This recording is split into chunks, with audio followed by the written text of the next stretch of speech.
اصل میں اگر سوشل میڈیا کی ڈومین کو، یہاں کی ڈیموگرافی کو سمجھا جائے تو پھر ان موضوعات پہ بات کرنا اشد ضروری ہو جاتا ہے۔ ادروائز حقیقت یہ ہے کہ اگر ہمارے نوجوان قرآن و سنہ کے ساتھ متمسک ہوں، اس کے ساتھ متعلق ہوں، اس کے ساتھ معتصم ہوں، تو پھر میرے خیال سے اتنی زیادہ ضرورت محسوس نہیں ہوتی کہ ان موضوعات کی جو کہ بنیادی اصطلاحیں ہیں، بنیادی ٹرمز ہیں، ان پر بات کی جائے۔ مثال کے طور پر آج بچے بچے کو توحید اور شرک کے فرق کا پتہ ہے، لہذا کبھی کسی کے کان نہیں کھنکے اور کسی کی بھویں نہیں اچکیں اور کبھی کسی کی ناک نہیں پھولی اور کبھی کسی کے ماتھے پر سلوٹیں نہیں نمودار ہوئیں اور نہ ہی کبھی کسی کا رنگ متغیر ہوا اور نہ کبھی کسی کا لب و لہجہ تند و تیز ہوا اور نہ کبھی کسی کی سانسیں پھولیں اور نہ کبھی آوازیں بلند ہوئیں اور نہ کبھی دست و گریبان ہوا گیا۔ اس کا مطلب یہ ہے مرد اور عورت دونوں ہی جاہل ہیں۔ اگر طاغوت کی بنیاد پر جہالت کا فیصلہ ہوگا تو اس اصطلاح سے تو 95% مسلمان جاہل ہے، چاہے مرد ہو یا عورت۔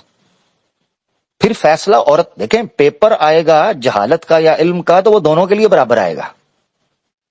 یہاں عمل کا فیصلہ نہیں ہو رہا، یہاں پریکٹس کی بات نہیں ہو رہی، یہاں جنس کی بنیاد پر جو تفریق پیدا کی گئی ہے سماجی یا معاشی، اس کی بات نہیں ہو رہی، یہاں تو بات ہو رہی ہے علم کی۔ اور اسلام نے علم کی فرضیت مرد و زن دونوں پر یکساں لاگو کی ہے اور اس کے حصول کی جو ترغیب ہے وہ irrespective آپ کا جینڈر کیا ہے آپ کو دی ہے۔ اب ایسی صورت میں یہاں یہ شور پڑ جاتا ہے کہ جناب طاغوت کا نہیں پتا تو آپ جاہل ہیں۔ یہی وجہ ہے کہ میں نے جو پوسٹ لگائی تھی اور جو آپ کی سپیس پر آپ کو نام نظر آ رہا ہے وہ جاہل اور طاغوت کا رومانس ہے۔ یہ ایک ادبی اور تخلیقی یا تخیلاتی طریقہ واردات سمجھیں ہمارے معاشرے میں نوجوانوں کو توجہ دلانے کے لیے، وگرنہ طریقے تو کچھ اور بھی ہیں چیزوں کو پہنچانے کے۔ یاد رکھنا چاہیے رومانس بعض اوقات غیر منطقی اور غیر عقلی وجوہات کی بنا پر بھی پنپتا ہے، یعنی کسی گناہگار سے یا کسی سیاہکار سے محبت ہو جانا۔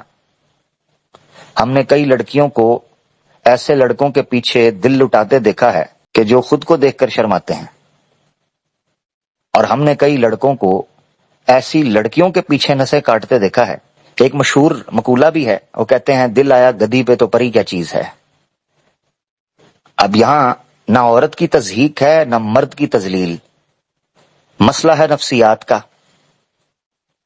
جب کوئی چیز آنکھوں میں بھا جاتی ہے پھر اس کے عیوب آنکھوں سے اوجھل ہو جاتے ہیں۔ محبت نام ہی اس چیز کا ہے۔ وہ کیا سعدی نے کہا تھا، گل است سعدی و در چشم دشمنا خارست، کہ پھول بھی دشمن کی آنکھوں میں کانٹے کی طرح چپ۔ تو جاہل اور طاغوت کا رومانس بھی کچھ اسی طرح کا ہے۔ جاہل کی سب سے بڑی غلطی یہ ہے کہ اس کو یہ پتہ ہی نہیں ہے کہ جس سے وہ محبت کرتا ہے، جس کے وہ گیت گاتا ہے، جس کے وہ قصیدے پڑھتا ہے، جس کے لیے سجدہ سورتا ہے، جس کے لیے گرتا پڑتا ہے، جس کے لیے جھومتا پھرتا ہے، اس نے تو اسے پنجرے میں قید کر رکھا ہے۔ جاہل کا مسئلہ تو یہی ہے نا۔ اور طاغوت کو معصوم کیوں کہا؟ طاغوت کا مسئلہ یہ ہے کہ اس کے سروائیول کے لیے جاہل کی محبت ایندھن کا کام کرتی ہے، یہ طاغوت کا معصومیت ہے۔ یعنی یوں سمجھیں کہ آپ نیچے بیٹھے ہیں اور پیڑ سے پھل گر کر آپ کی گود میں آیا ہے، بھلا بتاؤ اس میں جرم طاغوت کا کیسے ہے؟ سمجھاؤ تو صحیح۔ اسی لیے میں یہ درد دل رکھ رہا ہوں، 95% مسلمان مرد و زن جاہل ہیں اگر اسی بنیاد کے اوپر اس رشتے کو سمجھنا ہے۔ اب کئی لوگوں نے سمجھا ہے کہ طاغوت شاید زنجیروں میں باندھ کر حکومت کرتا ہے، یہ دھوکہ ہے۔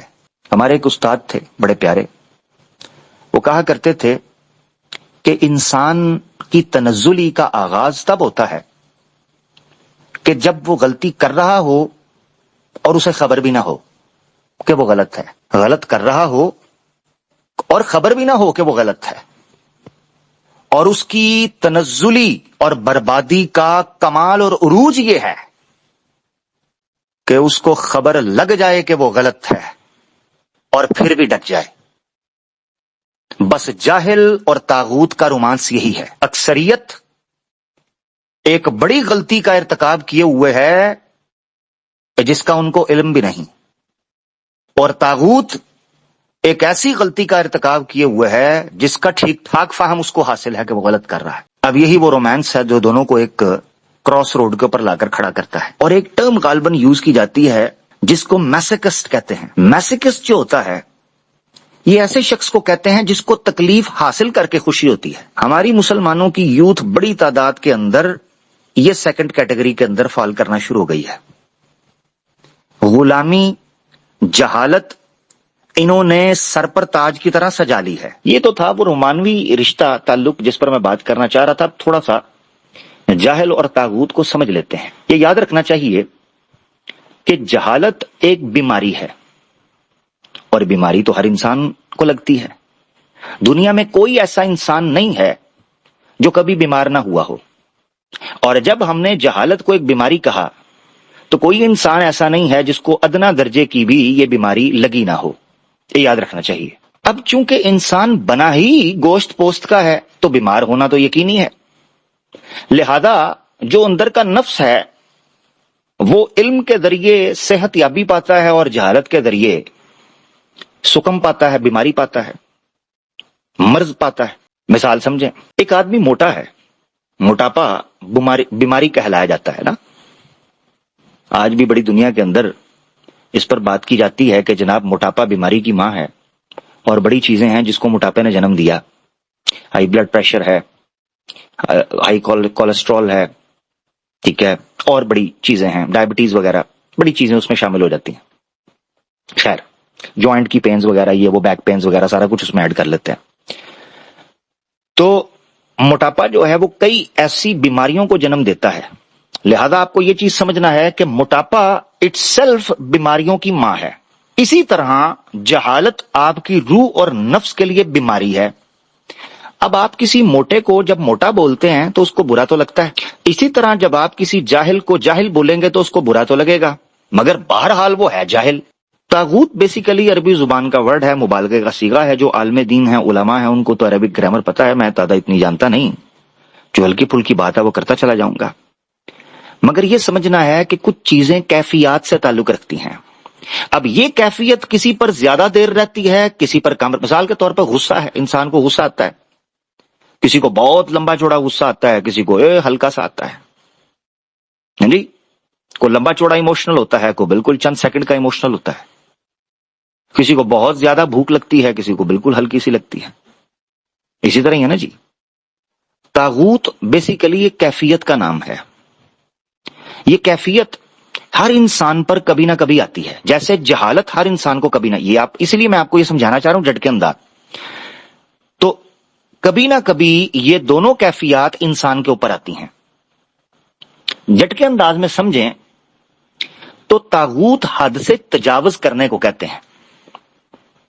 کیا کبھی کسی انسان نے اپنی حد سے تجاوز نہیں کیا؟ مجھے کوئی ایک انسان بتائیں جس نے اپنی حد سے تجاوز نہ کیا ہو۔ جس طرح جرم ہے تو ایک عمل، مگر مجرم ایک کیفیت ہوتی ہے جس کیفیت کے اندر وہ جرم کرتا ہے۔ اگر اس کو اس کی سزا دے دی جائے یا اس کی اصلاح کی جائے تو آبویسلی اس کے اندر سے وہ کیفیت ختم ہو جاتی ہے۔ اب مثال کے طور پر جو میں نے باتیں کی ہیں اس کے اوپر میں چند حوالہ جات ہیں، کچھ ڈسکس کر لوں گا، اس کے بعد میں اوپن کروں گا، پھر آپ لوگوں سے میں چاہوں گا بات کریں۔ مگر یہاں ایک چیز ہے جو امپورٹنٹ سمجھنے کی۔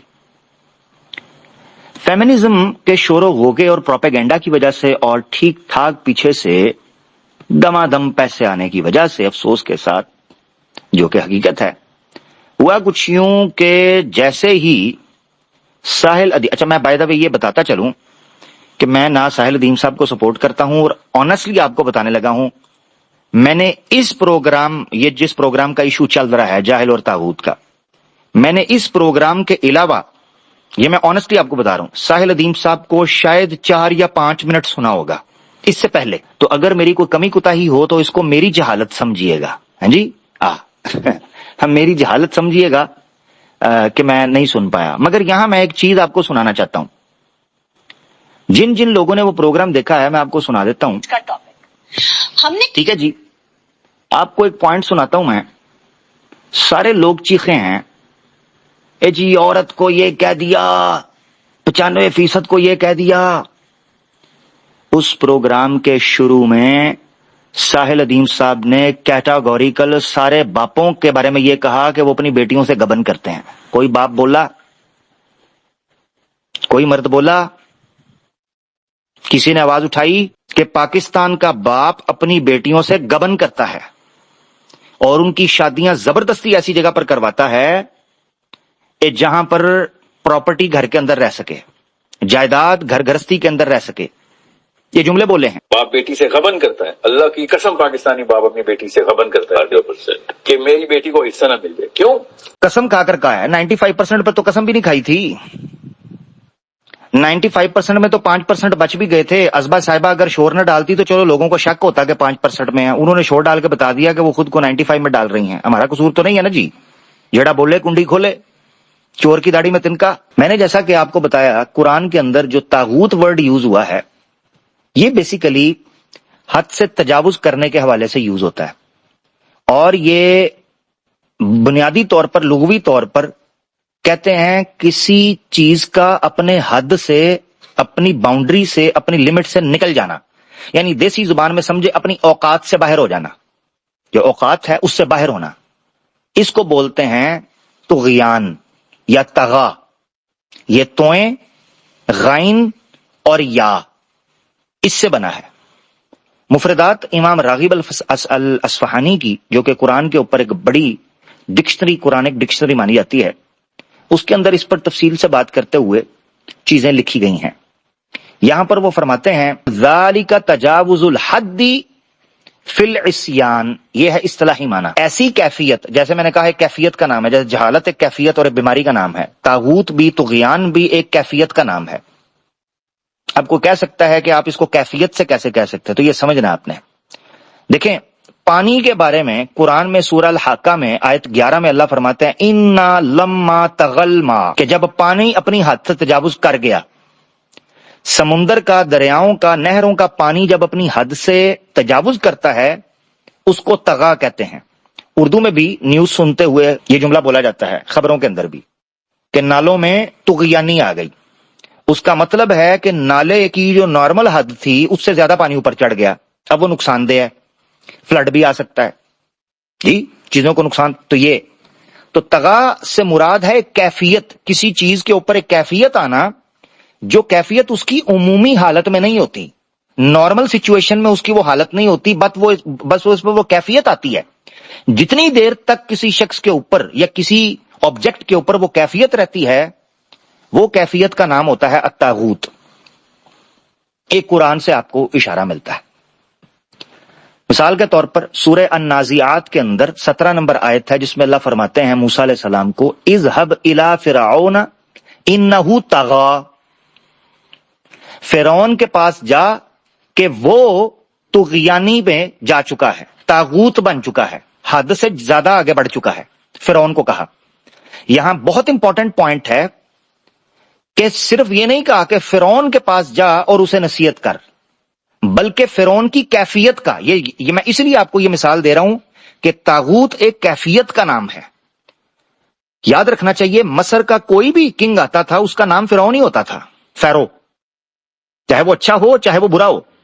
سارے بادشاہ برے نہیں تھے، کوئی بھی بادشاہ آتا تھا اس کو فیرو کہا جاتا تھا. جیسے جو بیزنٹینین یا رومن امپائر تھی ان کا جو بھی آتا تھا اس کو آپ کا جو ہے جناب کیسر بولا جاتا تھا. ٹھیک ہے، یہ سیزر یا کیسر اس کو بولتے تھے. اور ایران کا جو بھی بادشاہ آتا تھا اس کو کسرا بولتے تھے. اسی طریقے سے مصر کا جو بھی بادشاہ آتا تھا اس کے لیے ایک ٹرم یوز ہوتی تھی جس کو فرعون بولتے تھے، یہ اس کے لیے خاص تھا. اب اللہ تعالیٰ نے صرف یہ نہیں کہا کہ فرعون کے پاس جائیے بس اور جا کر اسے سمجھائیے، کہا فرعون کے پاس جائیے کہ جس کی کیفیت حد سے تجاوز کیے ہوئے ہے.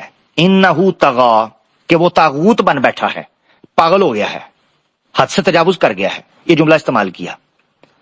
اسی طرح سورہ العلق کے آیت 6 کے اندر کہا ان الانسان لیطغی کہ بے شک انسان چونکہ فری ول ہے یہ حد سے تجاوز کر جاتا ہے. جب انسان پر یہ کیفیت آتی ہے وہ طغا کرتا ہے, حد سے بڑھ جاتا ہے.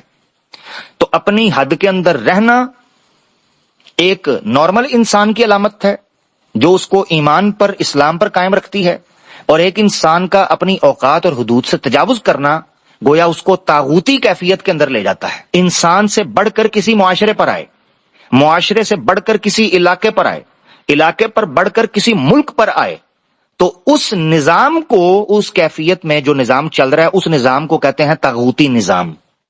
یعنی یہ نظام, یہ سسٹم اپنی حد سے بڑا ہوا ہے, اس کو بولتے ہیں طاغوت. تو یعنی طاغوت ایک کیفیت کا نام ہے.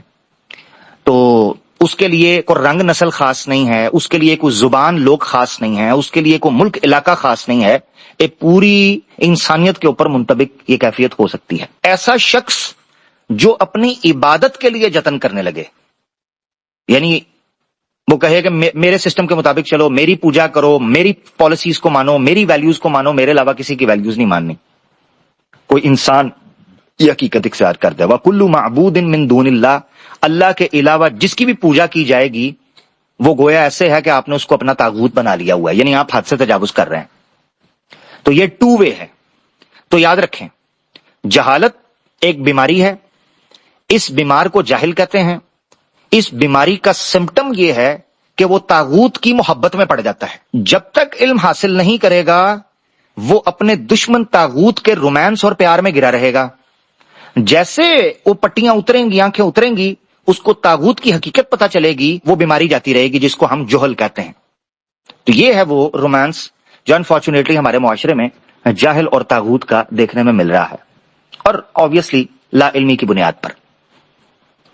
یہاں پر میں کچھ آیات پڑھنا چاہتا ہوں جو بیسیکلی اس چیز کی طرف اشارہ کریں گی کہ قرآن کے اندر ان چیزوں کے بارے میں ہمیں کیا کہا گیا, اور اس کے بعد میں جہالت جو ہے اس کا علاج اور طاغوت کے کفر کا علاج کیسے کیا گیا ہے اس پر تھوڑا ذکر کروں گا قرآن کی روشنی میں, کیونکہ ٹرمز دونوں قرآن میں آئی ہیں, تو ان چیزوں کو ہم لے کر چلیں گے. مثال کے طور پر پہلی آیت ہم پڑھتے ہیں سورہ البقرہ آیت 256.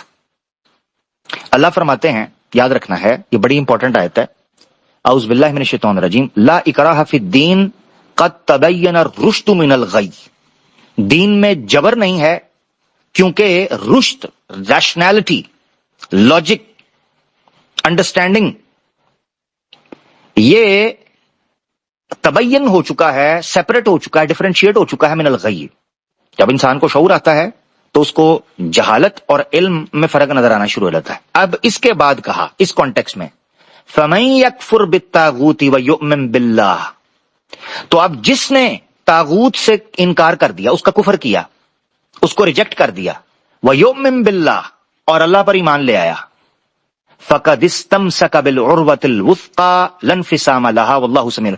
تو اس نے گویا, یہ یاد رکھیں کہ جیسے طاغوت سے تعلق ٹوٹ کر جہالت کی بیماری سے نکل کر علم سے تعلق جڑتا ہے, تو گویا ایسے ہے کہ آپ نے ایک مضبوط چین کے ساتھ اپنے آپ کو ہولڈ کر لیا.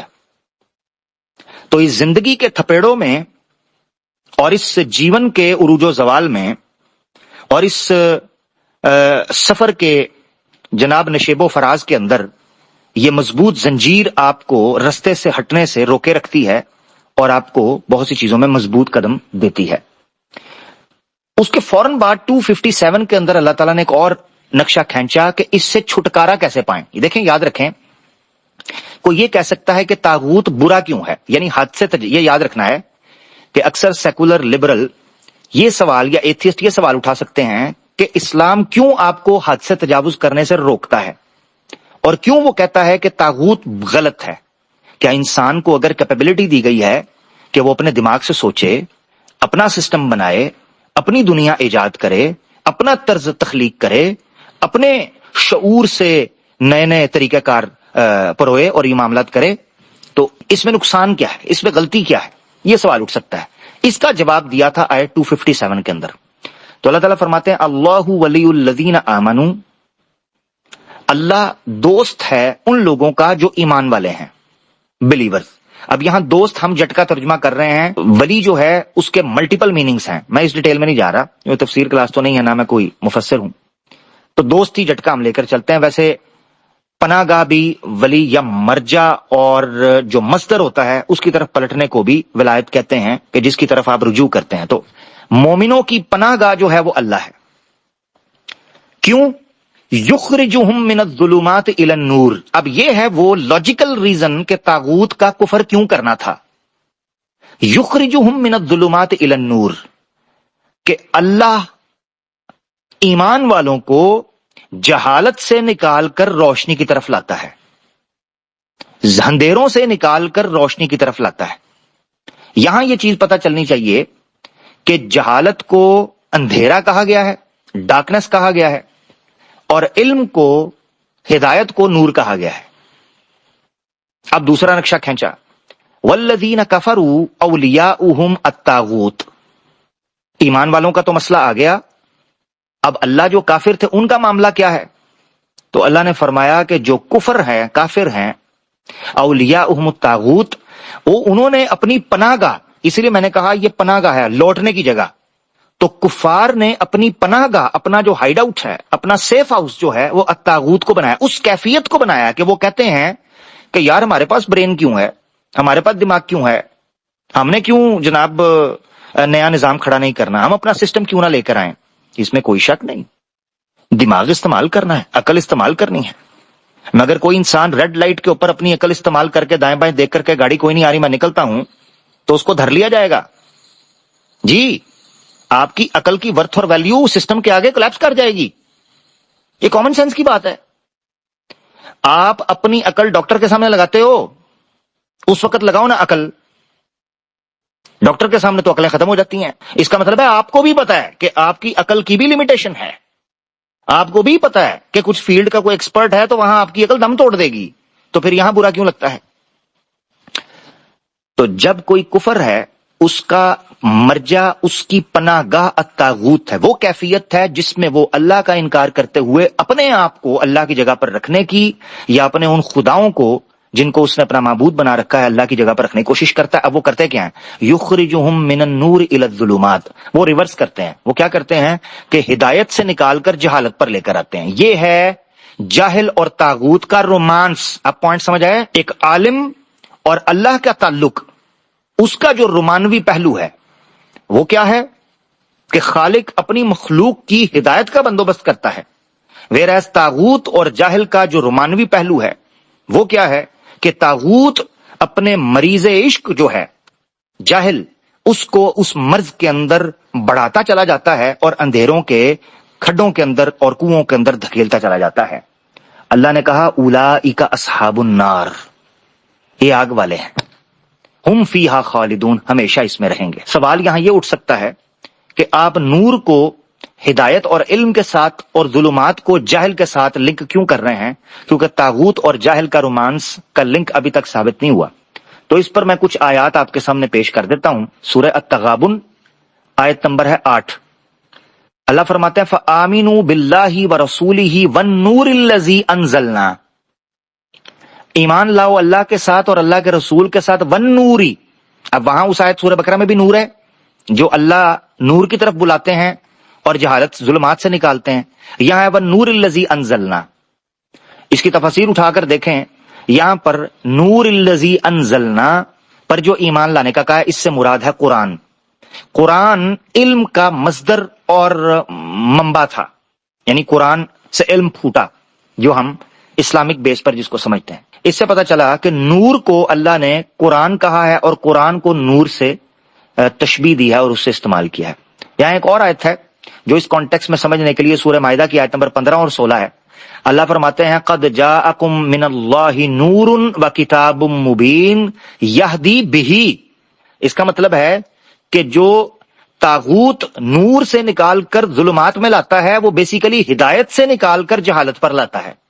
تو یہدی بہ اللہ من اتبع رضوانہ سبل السلام ویخرجہم من الظلمات الی النور باذنہ ویہدیہم الی صراط مستقیم۔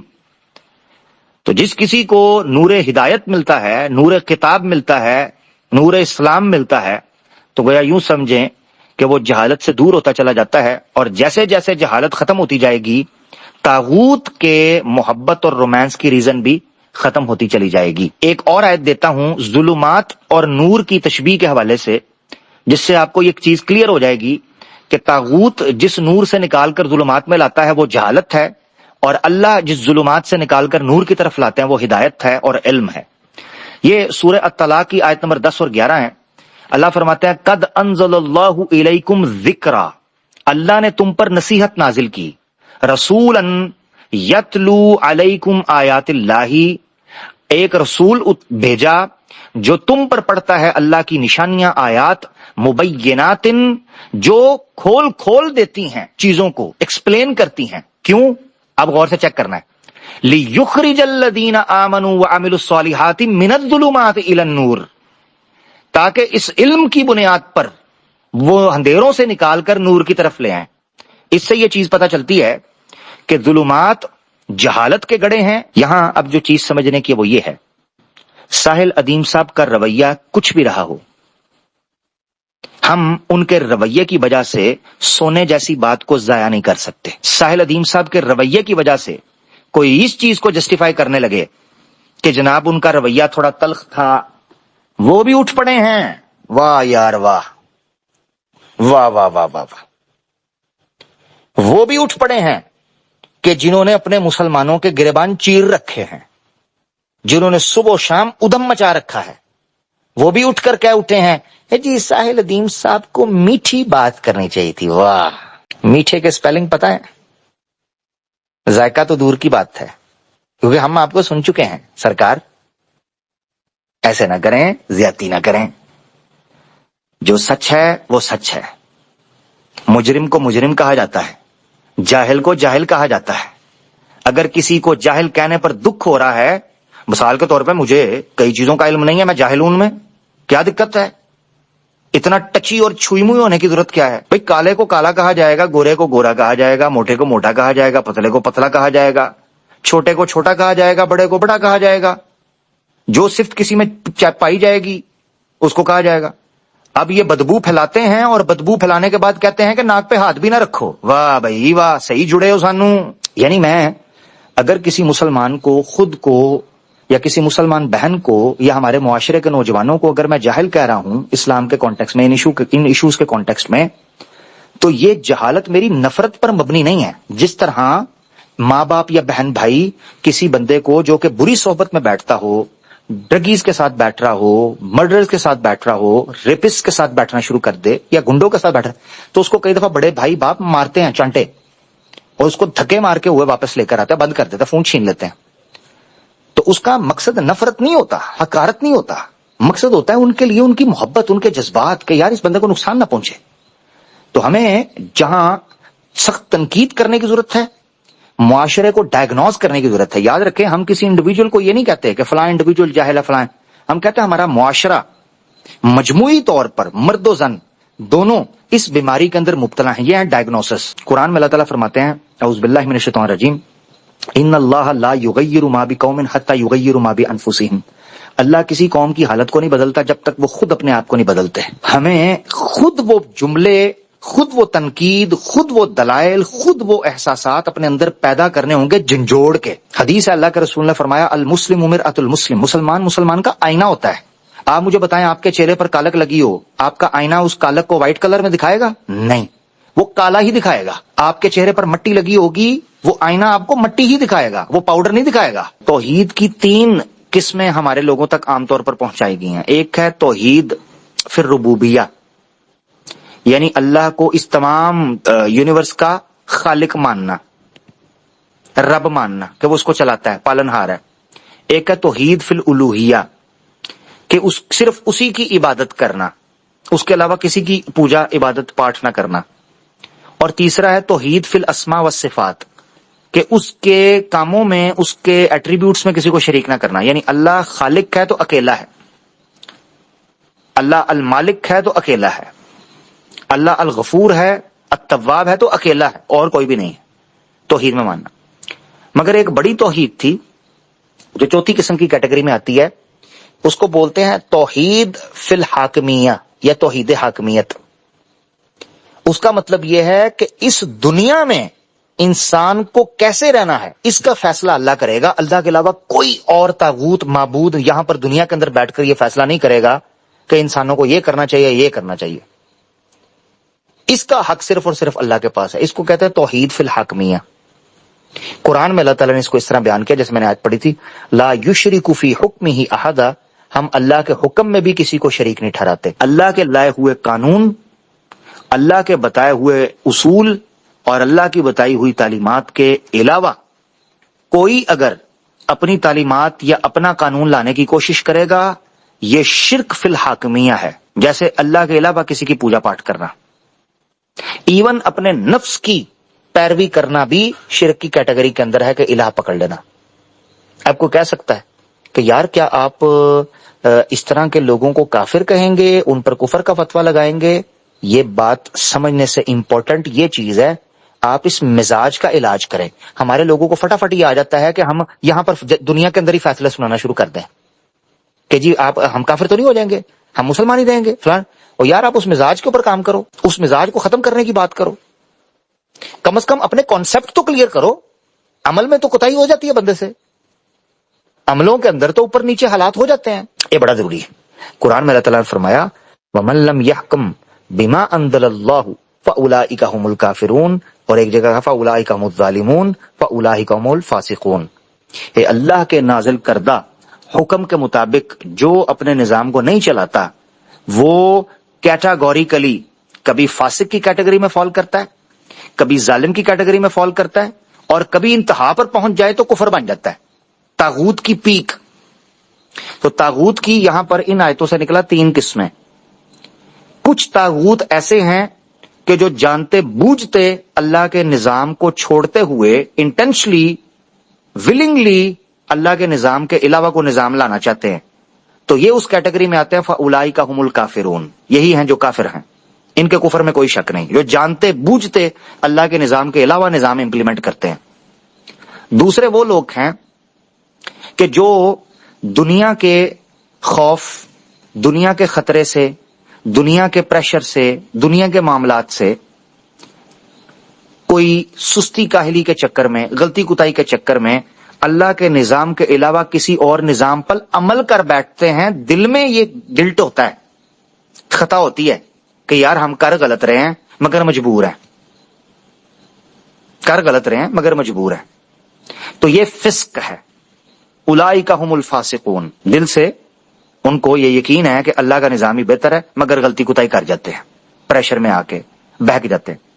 اور دوسرے وہ ہیں جو لوگوں کو مجبور کرتے ہیں کہ خود تو اللہ کے نظام کے علاوہ وہ چلا رہے ہیں مگر لوگوں کو مجبور کرتے ہیں بائی فورس. تو یہ کفر کے ساتھ ساتھ ایک کیٹیگری ہے الظالمون, یہ اس کیٹیگری کے اندر آ جاتے ہیں کہ جو جبرن ظلمن بائی فورس لوگوں کے اوپر اللہ کے نظام کو ہٹا کر دوسرے نظام کو نافذ کرنے کے لیے کوشش کرتے ہیں اور فورس کرتے ہیں. تو یہ چیز ہے